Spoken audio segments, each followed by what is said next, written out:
अच्छा, वसंत पंचमी पे क्या होता है, ठाकुर जी के मोजे उतर जाते हैं, हाथों के पैरों के, गर्म वस्त्र धीरे धीरे कम हो जाएंगे।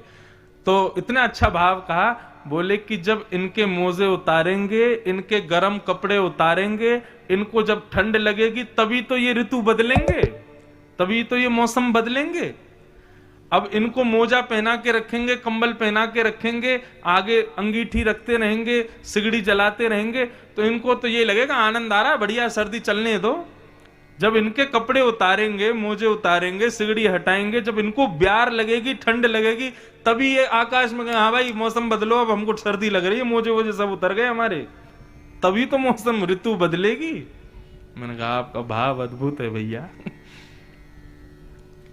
वृंदावन भाव की सेवा से युक्त है। वृंदावन में नित्योपचार नहीं होता, बस सुबह घंटी हिला देना, आरती कर देना, ये सब नहीं होता वृंदावन में। वृंदावन में तो राजोपचार होता है, एक राजाधिराज की तरह सेवा होती है ठाकुर जी की। तो करवट उत्सव मनाया गया। अब करवट उत्सव में इतनी भीड़ आ गई महाराज, कोई लाला के गाल खींचे, कोई लाला के पाम खींचे, कोई लाला के हाथ पकड़े। चिढ़ गए ठाकुर जी, रोने लगे जोर जोर से। जैसी जोर से रोए तो यशोदा मैया ने ठाकुर जी को हृदय से लगाया, और नंद भवन बहुत बड़ा है, नंद भवन 80 नंद भवन का वर्णन आता है तो 80 आंगन है नंद भवन में, आंगन 80 हैं, इतना बड़ा है नंद भवन। मैया कहीं से छुपा छुपू करके ठाकुर जी को लेकर के गई और एक बैलगाड़ी के नीचे कपड़ा बांध के ठाकुर जी को उसमें पौड़ा दिया। ठाकुर जी कपड़ा में झूल रहे हैं और वहीं मैया बैठ करके लाला को सुला रही हैं। जैसे मैया ने देखो लाला के नेत्र बंद है गए, लाला अब सो गए हो, मैया उठ के जाने लगी, इतने में ठाकुर जी के नेत्र खुल गए। ठाकुर जी ने देखे मैया मुंह को छोड़ के जा रही है, या कुछ संसार ज्यादा प्रिय, मैं इतना प्रिय ना हूं। जैसे ही मैया दूर गई तो मैया का भाव अपनी ओर आकर्षित करने के लिए ठाकुर जी ने अपना पद ऊपर उठाया और उठा करके जोर से एक झटका मारा उस बैलगाड़ी में। ऊपर बहुत सारी मटकियां रखी थी, उनमें घी दूध दही सब रखा था। उसी के ऊपर सक्टासुर नाम का एक दैत्य बैठा था। भगवान ने पाद प्रहार किया। अच्छा, भगवान ने प्रहार तो किया यशोदा मैया का आकर्षण अपनी ओर करने के लिए, उनका भाव अपनी ओर खींचने के लिए, लेकिन वो सक्टासुर गलत जगह बैठ गया तो वहां उसकी मृत्यु हो गई। बैलगाड़ी पलट गई, सब उलट पुलट हो गया और उसी बैलगाड़ी के नीचे दब करके सक्टासुर मर गया। अब एक बात कहें, हमारे ठाकुर जी अटेंशन सीकर हैं। इनका मतलब, इनका भाव रहता है केवल मुझे देखो, केवल मुझे सुनो, केवल मेरे पास रहो, मेरे अतिरिक्त और किसी को ना देखो ना सुनो ना कुछ और क्रिया करो। तुमको जीवन में अपने जो कुछ भी करना है मुझसे संबंध बनवा करके करो, तब तो ये राजी हैं। अटेंशन सीकर हैं। इनको जरा भी लगता है ना कि मेरा भक्त या मेरा अधिकारी किसी और के प्रति आकर्षित हो रहा है, तो जिसके प्रति वो आकर्षित हो रहा है ये उसको नष्ट कर देते हैं। जैसे एक छोटा बालक, उसकी मां यदि किसी और के बालक को गोद में उठा ले, थोड़ा खिलाने लग जाए तो बालक मचल रोता है। कई बार पिता भी आकर के बस ऐसे दिखाने के लिए मां को ऐसे कर देते हैं तो बेटा बेचैन हो जाता है, क्यों? आपने छुआ क्यों? मेरी मां है। ठीक वैसा ही भाव है ठाकुर जी का अपने भक्तों के प्रति। यदि उनका आकर्षण किसी और के प्रति होता है या उन पर कोई आपत्ति विपत्ति दुविधा आदि कुछ भी आती है और वो भक्त पूर्ण रूपेण ठाकुर जी को समर्पित है, तो ठाकुर जी को उसी प्रकार व्याकुलता होती है जैसे एक छोटे बालक को होती है। यशोदा मैया जरा सी दूर क्या गई, ठाकुर जी मचल गए।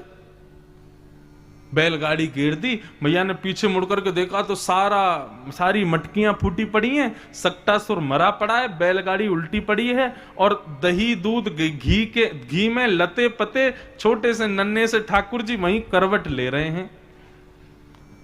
दौड़ करके मैया गई, सारे ब्रजवासी इकट्ठे हो गए। मैया ने लाला को उठाया, हृदय से लगाया, पुचकारने लगी, पूछने लगी ये बैलगाड़ी कैसे गिर गई, मेरो लाला कैसे गिर गए हो? एक छोटा सा बालक आया, बोले मैया मैं बताऊं? बोले बता।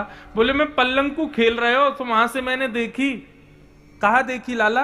बोले मैंने देखो ये तुम्हारो लाला जो या के नीचे झूल रो कहो बैलगाड़ी के नीचे, या ने अपनो पाम लंबो कियो और इतनो लंबो करके जोर से मारो, सोई बैलगाड़ी गिर गई।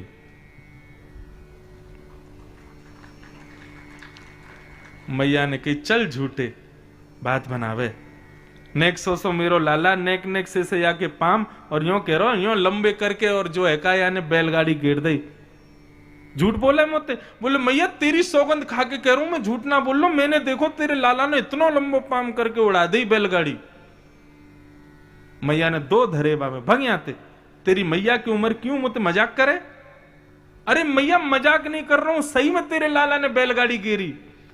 शुक्राचार्य जी बड़े प्रसन्न होते हैं इस विषय को कहने में और परीक्षित जी से कहते हैं परीक्षित अप्रेमयम बलम तस्य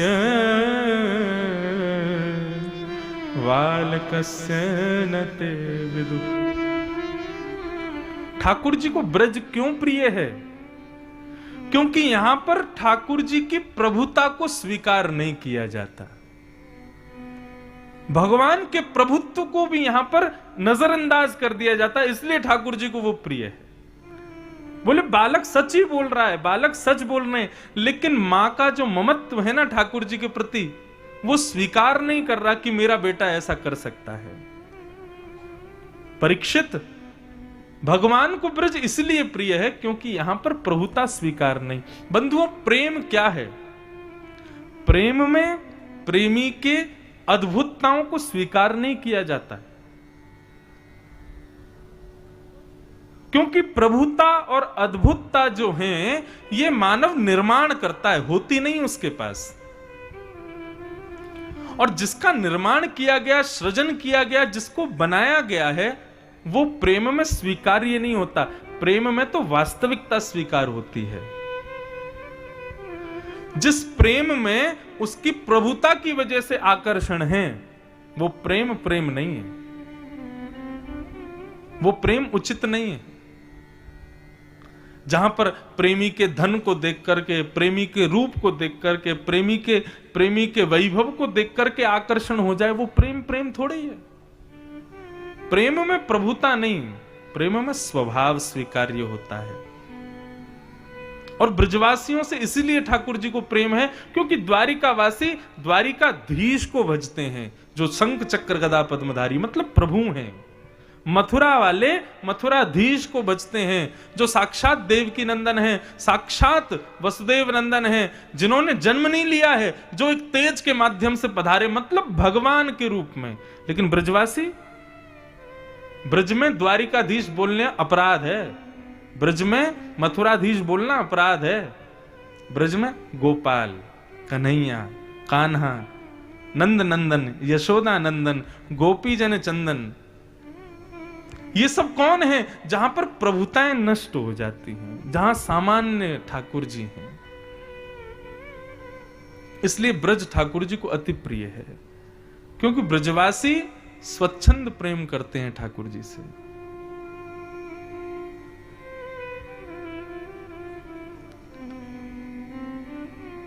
मानो मैया ने जब उस बालक की बात को नजरअंदाज कर दिया हो, तो ठाकुर जी ने और कस के मैया को पकड़ लिया हो कि मुझे यही तो प्रिय है कि मुझे प्रभु रूप में यहां कोई स्वीकार नहीं करता।